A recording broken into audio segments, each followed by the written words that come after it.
My friend baked a cake for me, and we totally decorated it, and here it is. Surprise! Happy and wonderful birthday to you. Laughter and happiness too. Yeah, you. That was pretty cool. Like, I don't really do too much birthdays or anything else. I've kind of like, prior to coming out of the closet, I really secluded myself, isolated myself a lot. I've had a lot of problems. But now, the past 7 months have really been me breaking out of my shell, starting new, figuring out who I am, and I'm really on this new road, of course, to self-discovery. So it's been really exciting that you've been along here with me on my journey, and I'm really grateful that all of you have been.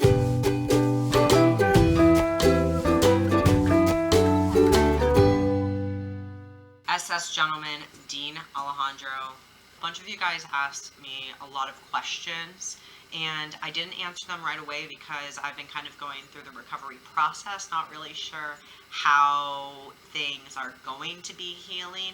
And honestly, like within the past 24 hours, my body has actually done some pretty weird stuff. And when I say that, I mean like because I have so much swelling that's actually taking place. It's like caving in, and like then in a couple hours it's gone, or different things are happening. So I'm in a lot of discomfort, a lot of pain. Honestly, I didn't really think so much if it was the swelling until I saw the changes that were happening recently. So with that being said, it just made me a little skeptical as far as putting updates or anything else like that, just because things are changing so fast. So I want to go ahead and do the questions that a couple of people were asking me. First, I want to go ahead and start off with my favorite question that was, once you do get top surgery, are you gonna lose any weight? And with that being said, it's like, the physical weight of chopping top off. It's more so just a curiosity question. Like, is it a pound? Is it however much? And I did weigh myself before, and I did weigh myself after, of course, and I'm the same exact weight. I won't disclose how much that weight is, but I'm the exact same weight. It didn't make a difference. I thought it was really interesting that the individual thought it was a silly question, because honestly, that's just one of the questions that I had myself. It's curiosity. I mean, there's nothing at all wrong with that. So these are some questions that I got, but I didn't really understand until basically a couple of days ago. Is it normal for one drain to be filling up more than the other? Well, of course, I'm not a doctor. Definitely get advice, talk to your surgeon, follow any directions that your surgeon gets you. Every single person is different. Every surgeon is different also. Make sure you follow exactly what they are saying. Even if you think that you might not agree with what they're saying, or whatever the reason is, don't. Just listen to your surgeon, go exactly by what they say. And if after that point in time, if there's really problems that are taking place, maybe then go from there. I don't know. But most importantly, like I said, listen to your surgeon. But as far as drains filling up, as far as my experience too, because the drains are suctioning out everything, all of the fluids that are coming in, it depends. It depends on a couple of different things. It depends on your body. It depends on how you move, your activity. You're supposed to still have some activity. And it also depends on, are your drains clogged? No one told me, about having to you can actually, pull them in and out, and see if they're unclogged. Because what's important is to relieve that suction out from your chest, to get all of those fluids out, to reduce the swelling, to get everything out, get all that ick out. And that's the point of it. So what happens is that's why they say for you to lay on your back, because when you're laying on your back, it's just going to be suctioning it through the sides out evenly. If you kind of move or do anything else, then of course, it's going to be going from there. I'm not a doctor. I'm just, like I said, based off personal experience. Is it okay if the center of my chest hurts? Is it okay if the sides of my chest hurts? This I was kind of like, prior to surgery, I was kind of like, I don't understand. I mean, of course you would think for surgery, you're gonna be in pain. It's gonna hurt. It happens. You just had surgery. But then in retrospect, having it just done, being post-op, it made so much more sense, just because what's happening is we're so numb for so long that after the first week, I think the first 7 days, I didn't really feel anything at all in my entire chest. And then after, I started feeling different parts of my body. And that's really when it was kind of like, okay, is this pressure? Is this, what is this? Yes, it's normal. It's very normal for that to happen. You're going to be in a lot of pain. You're going to be in a lot of discomfort. I'm going to save most of this for another video, but the discomfort is so real. It's so real. I cannot stress that enough. I have barely slept. I have barely done anything. I think I'm just now to the point where I'm finally feeling okay to move around, I guess. I don't know. It's been a struggle. The struggle is real.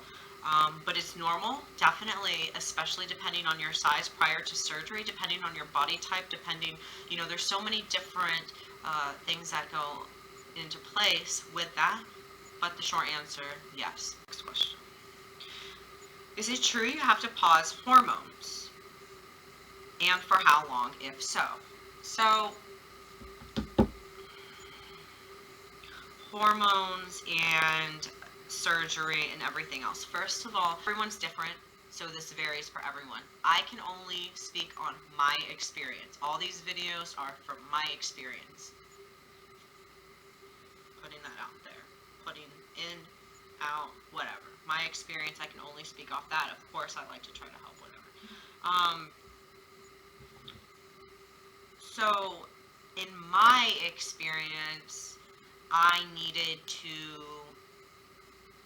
be on hormones. I needed to have a doctor that basically said that I was going to be on hormones, or I was on hormones. I was getting the treatment, that needed to take place, and then I needed a primary physician to also do that. I needed like 2 or 3 different doctors' notes, of course saying I was on medication, but I'm not really sure if it was just the fact that I was on testosterone to, get cleared for the surgery, as much of it as I was getting treatment, which could be,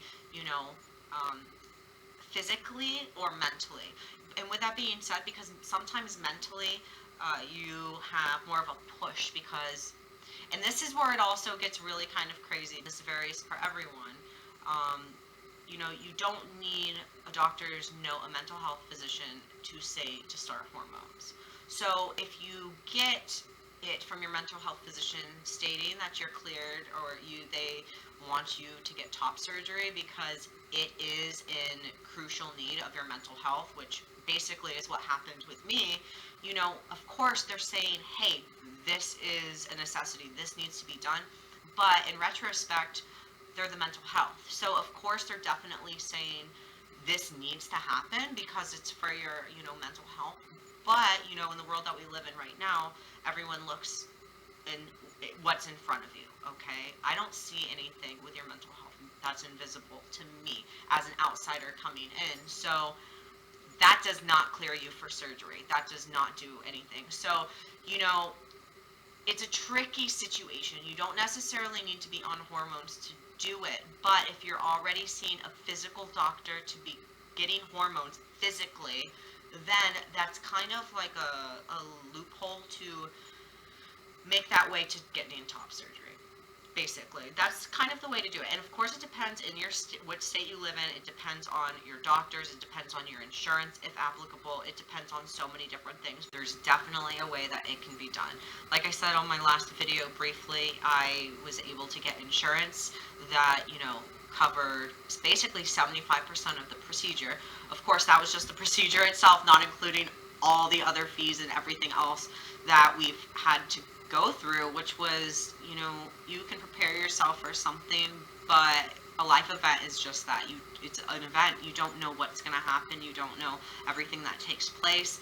I don't know if I'll have to go back for surgery. I don't know. I just found out yesterday when I'm going to be cleared to go back to work.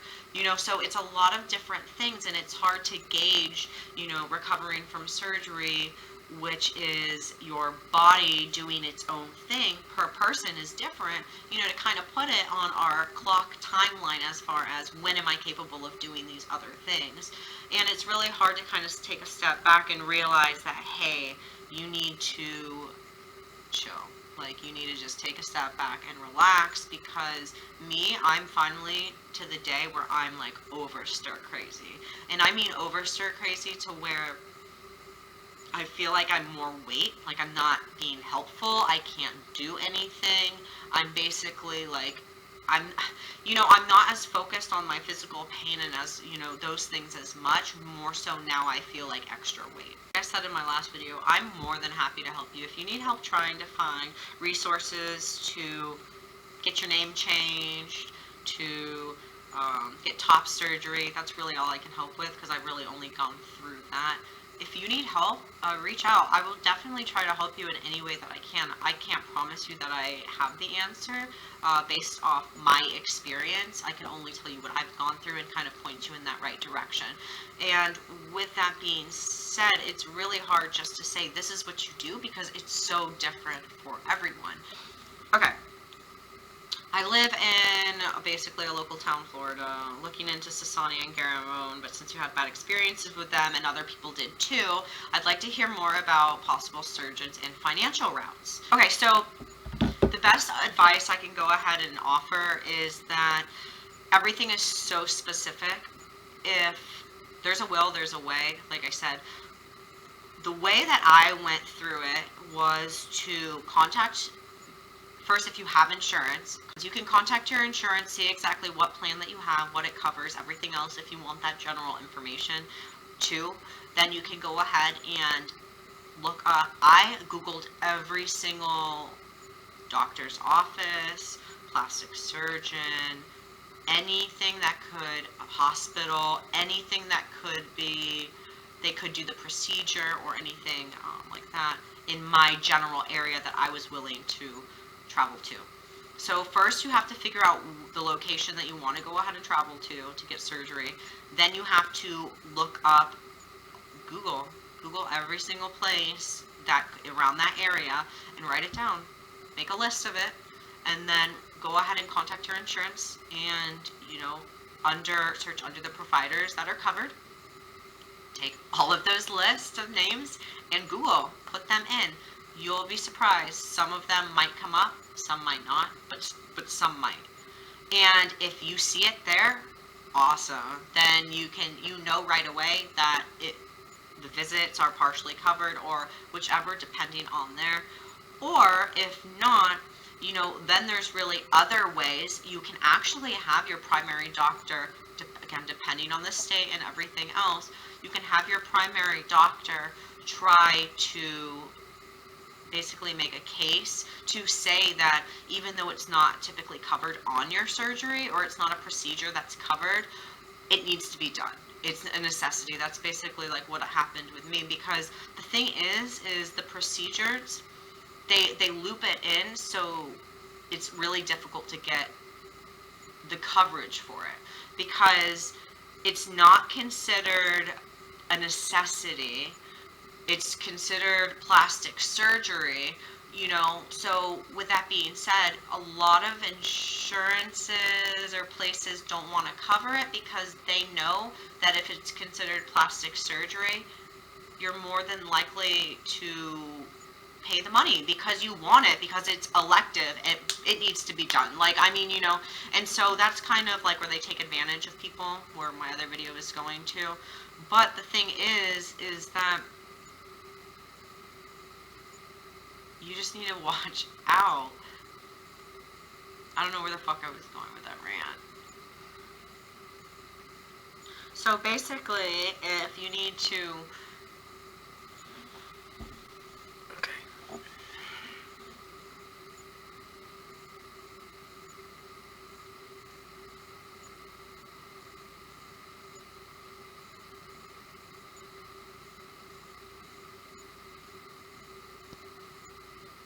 You can contact your insurance, see exactly what plan that you have, what it covers, everything else if you want that general information too. Then you can go ahead and look up. I Googled every single doctor's office, plastic surgeon, anything that could, a hospital, anything that could be, they could do the procedure or anything like that in my general area that I was willing to travel to. So first you have to figure out the location that you want to go ahead and travel to get surgery. Then you have to look up, Google every single place that around that area and write it down. Make a list of it, and then go ahead and contact your insurance and, search under the providers that are covered. Take all of those lists of names and Google, put them in. You'll be surprised. Some of them might come up, some might not, but some might. And if you see it there, awesome. Then you know right away that the visits are partially covered or whichever, depending on there. Or if not, then there's really other ways you can actually have your primary doctor, again, depending on the state and everything else, you can have your primary doctor try to basically make a case to say that even though it's not typically covered on your surgery or it's not a procedure that's covered, it needs to be done. It's a necessity. That's basically like what happened with me, because the thing is the procedures, they loop it in, so it's really difficult to get the coverage for it because it's not considered a necessity. It's considered plastic surgery, so with that being said, a lot of insurances or places don't want to cover it because they know that if it's considered plastic surgery, you're more than likely to pay the money because you want it, because it's elective.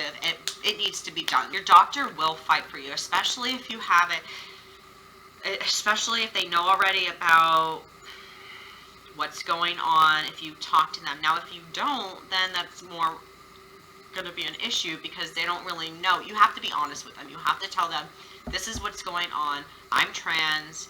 This is what it is. If you don't know, I need to do this. And honestly, majority of the time, they're uneducated and they don't know what to do. And that puts us in a difficult spot because we don't know what to do. We only talk to each other, and we talk to each other based off experiences. That's exactly what happened to me. The only reason I was able to get top surgery so quick was because I posted in a group when I did, and you guys know I'm already trying to get it quickly because of my wedding this fall. And I said, this is the type of insurance I have. Can someone help me? And they said, yo, I just got surgery 2 weeks ago here. And that's how it is. And that's what we're here for, to help each other. So if it's not covered, don't be discouraged. There's still ways that you can still get it covered, especially if you have insurance. Now, if you don't have insurance, it's a little bit difficult. Of course, you're going to have to pay. But there's ways that you can figure out to raise that money. The specific question that I got was more so, I know that individual does have insurance, so what you'll have to go ahead and do is, like I said, just check for every single location that you're looking for with the insurance that you do have, and then see if it's covered. If it's covered, contact them about the procedure, see how much it's going to be, especially with the insurance that you do have. If you want to cross-reference, just contact your insurance company. Kind of do that as well, and you're gonna have to do that for every single one, which sounds like a lot, but honestly, you're not gonna find too many places. More places are coming out. It's just a matter of us telling each other about where to go and everything else and getting those resources out there. But I feel honestly, nobody wants to say anything because they're too happy with taking people's money, because they know that some of us, we need the surgery, like we need it. And if we have the money, we'll pay it. We would have paid that yesterday. Like, that shit would have gotten paid already. And they know that, and some people and professionals are trying to just, take advantage of people. If you have any other questions or concerns, comments, whatever, definitely comment below, and I'm going to be posting a 2-week post-op video soon. That's going to be happening of my expectations and basically everything that I didn't expect to happen post-op because every single day that passes, I'm realizing something else that I haven't been able to do or I can't do. And I've kind of just in like this weird, like I said, this weird funk. But you know what? Life's beautiful, and I'm so blessed to be here, and I'm blessed that you're here with me. So I hope that you have a great day.